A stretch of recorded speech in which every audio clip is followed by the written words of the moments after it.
చిచాస్ మనం ఇవాళ అమెరికాలో పైలట్ అవ్వాలంటే, అది కూడా first things first private pilot అవ్వాలంటే ఏం చేయాలి, ఏం చదవాలి, ప్రాసెస్ ఎట్లుంటది అని చెప్పేసి చిన్నగా బ్రీఫ్ గా మాట్లాడుకుందాం. సో మనం ఈ వీడియోలో 3 థింగ్స్ గురించి మాట్లాడుకుందాం. ఒకటి బేసిక్ రిక్వైర్మెంట్స్ ఏంటి, 2 ప్రైవేట్ పైలట్ అవ్వాలంటే అసలు ట్రైనింగ్ ఎలా ఉంటది, ఏం కావాలి అని చెప్పేసి, అండ్ థర్డ్ థింగ్ దానికి అయ్యే ఖర్చు. So first things first basic requirements అన్న కదా, మనము యుఎస్ లో ప్రైవేట్ పైలట్ అవ్వాలంటే 17 ఇయర్స్ ఓల్డర్ ఉండాలి. అంటే 17 సంవత్సరాలు లేదంటే అంతకన్నా పైన ఉండాలి. మీరు 16 ఇయర్స్ ఉన్నప్పుడే మనము చదువుకోవడం స్టార్ట్ చేసి మెడికల్ స్టార్ట్ చేసి 17 ఇయర్స్ వచ్చే టైం కల్లా మనము ఆల్రెడీ ఎగ్జామ్ ఇచ్చేటట్టు రెడీ ఉన్నా కూడా that's okay. Second thing English proficiency ఉండాలి. ప్రొఫిషియన్సీ అక్కర్లేదు, రాయడం, మాట్లాడడం, ఇంకా చదవడం తెలవాలి ఇంగ్లీష్. అండ్ థర్డ్ థింగ్ వచ్చేసి third class medical, at least class 1, class 2, class 3 అని ఉంటుంది. సో క్లాస్ 3 మెడికల్ క్లియర్ చేసినా కూడా మనము పైలటింగ్ కి పర్సూ చేయొచ్చు, మనం అంటే ట్రైనింగ్ స్టార్ట్ చేయొచ్చు. ప్రైవేట్ పైలట్ ట్రైనింగ్ అంటే దీంట్లో 2 టైప్స్ ఉంటాయి. ఒకటి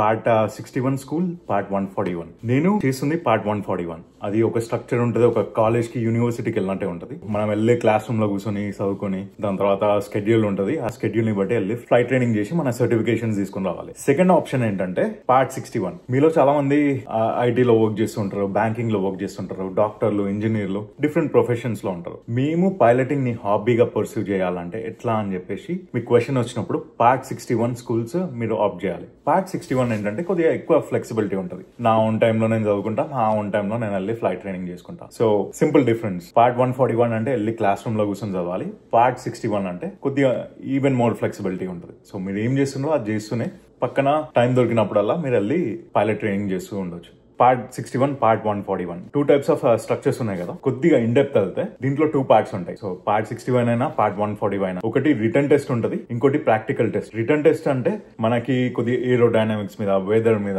కమ్యూనికేషన్స్ మీద, అసలు ప్లేన్ ఎట్లా వర్క్ చేస్తుంది, ఇవన్నిటికి ఒక బుక్ ఉంటుంది. టెస్ట్ ప్రెప్ గైడ్ అని యూజ్ చేసిన నేను. వెరీ మచ్ సింపుల్ గా చెప్పాలంటే ఒక ఆల్ ఇన్ వన్ లో ఒక 15 చాప్టర్ల నుండి ఒక 60 క్వశ్చన్స్ వస్తాయి, అన్ని మల్టిపుల్ చాయిస్. ఆ 60 క్వశ్చన్స్ లో మనకి మినిమం 70% వచ్చిందంటే మనం పాస్ అయిపోతాం. కానీ ఇక్కడ ఒక చిన్న క్యాచ్ ఉంది. మనము ఎగ్జామ్ కి ముందు ఒక 2 రోజులు కూర్చుంటే మొత్తం అన్ని క్వశ్చన్స్ వచ్చేస్తే మినిమం ఒక 70% అయితే గ్యారంటీ. కానీ మనం అట్లా చదవాలా, లేదంటే బేసిక్ గా టైం తీసుకుని కాన్సెప్ట్స్ అండర్స్టాండ్ చేసుకుని దాని తర్వాత ఫ్లైయింగ్ కి వెళ్ళాలా? నేనైతే సెకండ్ ఆప్షన్ ప్రిఫర్ చేస్తా. నేను చేసింది కూడా సెకండ్ ఆప్షనే. ప్రతి ఒక్క చాప్టర్ చదువుతూ ఇన్ డెప్త్ గా వాటి గురించి తెలుసుకుంటూ ఫ్లైట్ ట్రైనింగ్ చేస్తున్నప్పుడు నాకు చాలా ఈజీ అయిపోయింది. లేదంటే ఫ్లైట్ ట్రైనింగ్ చేస్తున్నప్పుడు అప్పుడు గ్రౌండ్ స్కూల్లో చదివినావు కదా అంటే ఇట్లా ఎగిరిపోతుంది మనకి. అసలు ఏం చదివినా, ఏమున్నాయి, జస్ట్ ఏబిసిడి లెక్క పెట్టినా అయిపోయింది. వెళ్ళే ఎగ్జామ్ రాసినా అంటే కొద్దిగా కష్టం అవుతుంది దాని తర్వాత. సో ఐ వుడ్ సజెస్ట్ మీరు చదివేదో టైం తీసుకుని చదవండి, కొద్దిగా మంచిగా చదువుకోండి. రిటర్న్ టెస్ట్ అయిపోయింది. రిటర్న్ టెస్ట్ పాస్ అయినాక మనము ఆల్రెడీ మీరు ట్రైనింగ్ చేస్తున్నట్టయితే ప్రాక్టికల్ టెస్ట్ కూడా షెడ్యూల్ చేస్తాం. మనం ప్రాక్టికల్ టెస్ట్ లో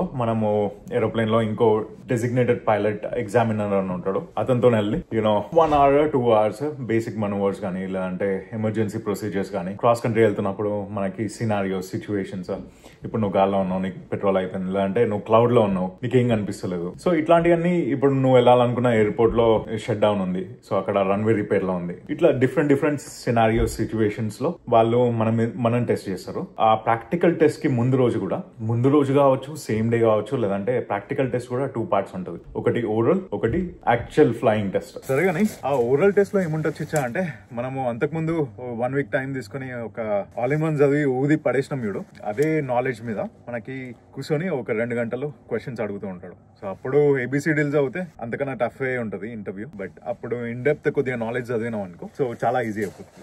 అండ్ నెక్స్ట్ ప్రాక్టికల్ టెస్ట్ వచ్చినప్పుడు, ప్రాక్టికల్ టెస్ట్ లో నువ్వు వెళ్తావు ఒక 2 hours ఏదైనా డెసిగ్నేటెడ్ ఎయిర్పోర్ట్ కి కానీ ముందే ప్లాన్ చేసుకుంది, లేదంటే సడన్ గా కొత్త ఎయిర్పోర్ట్ కి వెళ్దాం అని చెప్పేసి ఆ ఎయిర్పోర్ట్ ఇన్ఫర్మేషన్ మనం చెక్ చేసుకుని అప్పటికప్పుడు you have to make it work అంతే. సో ఆ ప్రాక్టికల్ టెస్ట్ అయిపోయింది. దాని తర్వాత మనకి ప్రైవేట్ పైలట్స్ లైసెన్స్ వచ్చేస్తుంది. అక్కడికక్కడ చెప్పేస్తాడు, అంటే ఓకే లైక్ యూఆర్ క్లియర్, నువ్వు పాస్ అయినవా లేదంటే ఫెయిల్ అయినవా అని చెప్పి. దీని తర్వాత మనము హాబీగానే పర్సూ చేద్దాం అనుకుంటే ఆ లైసెన్స్ ఎక్స్పైర్ కాదు. కాకపోతే నువ్వు ఒక 5 సంవత్సరాల తర్వాత, మనము 5 సంవత్సరాల తర్వాత లేచిచా నాకు అప్పట్లో ప్రైవేట్ పైలట్స్ లైసెన్స్ వచ్చింది అని చెప్పేసి నువ్వు పోయి ఏరోప్లేన్ ఫ్లై చేయలేవు. ఇంకోటి కరెన్సీ అని ఉంటుంది. కరెన్సీ అంటే లాస్ట్ 90 days లో అనుకుంటా, correct me if I'm wrong, ఒక 3 టేక్ ఆఫ్లు 3 ల్యాండింగ్స్ చేసి ఇన్స్ట్రక్టర్ తోని 3 టేక్ ఆఫ్స్ ఇంకా 3 ల్యాండింగ్స్ చేస్తే యూ కెన్ డెఫినెట్లీ 5 సంవత్సరాల తర్వాత అయినా కూడా నువ్వు కంఫర్టబుల్ గా నువ్వు మళ్ళీ ఫ్లై చేయవచ్చు. బట్ ఇక్కడ నువ్వు ప్రొఫిషియంట్ ఉన్నావా లేదంటే కరెంట్ ఉన్నావా అని చెప్పేసి 2 things వస్తాయి. మళ్ళీ కరెంట్ అంటే జస్ట్ నువ్వు ఆ రిక్వైర్మెంట్ ఫుల్ఫిల్ చేసినావు, కానీ నువ్వు ఎంత పర్ఫెక్ట్ గా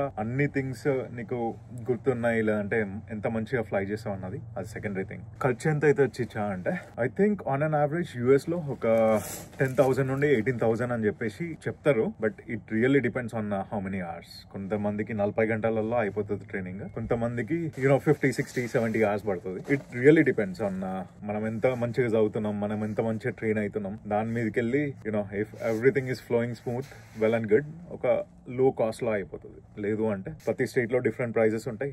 ప్రతి ట్రైనింగ్ ఇన్స్టిట్యూట్ నుండి ఇన్స్టిట్యూట్ కి డిఫరెంట్ ప్రైజెస్ ఉంటాయి. కొన్ని ఇన్స్టిట్యూట్స్ లో ప్లేన్స్ చీప్ ఉన్నా కూడా ఇన్స్ట్రక్టర్స్ ఎక్స్పెన్సివ్ ఉంటారు. కొన్ని స్టేట్స్ లో 2 చీప్ ఉన్నా కూడా ఫ్యూయల్ ఎక్స్పెన్సివ్ ఉంటుంది. So everything adds up. But మీకు దగ్గరలో ఉన్న ఇన్స్టిట్యూట్స్ కి అయితే మీరు కాల్ చేసి ఫస్ట్ కనుక్కోండి ఏంది లొల్లి అని చెప్పేసి. దాని తర్వాత మెడికల్ ఉంది కదా, మెడికల్ షెడ్యూల్ చేసుకోండి. అట్లీస్ట్ ప్రాసెస్ అయితే స్టార్ట్ చేయండి. దాని తర్వాత పర్సీవ్ చేస్తారా లేదా అని చెప్పేసి మీ ఇష్టం. అంటే నేను ఇది అందరికీ చెప్పట్లేదు. అరే చిచ్చా ఇప్పుడు పైసలు సంపాదించిన మనకి ఒక డ్రీమ్ ఉండే అని చెప్పేసి అనుకుంటారు చూడండి. సో అట్లాంటి వాళ్ళ కోసం, లేదంటే మీ పిల్లలు ఇప్పుడు 16 years 15 years ఉన్నారు, సో ఇప్పటి నుండి అరే లేదు మామూలు నేను పైలట్ చేస్తా అంటే these are few basic things to keep in mind. Rest everything falls into place. Teachers నేను ఎప్పుడు చెప్తున్నట్టు స్టార్ట్ చేయడం ఇంపార్టెంట్. చలో నెక్స్ట్ వీడియోలో కలుద్దాం.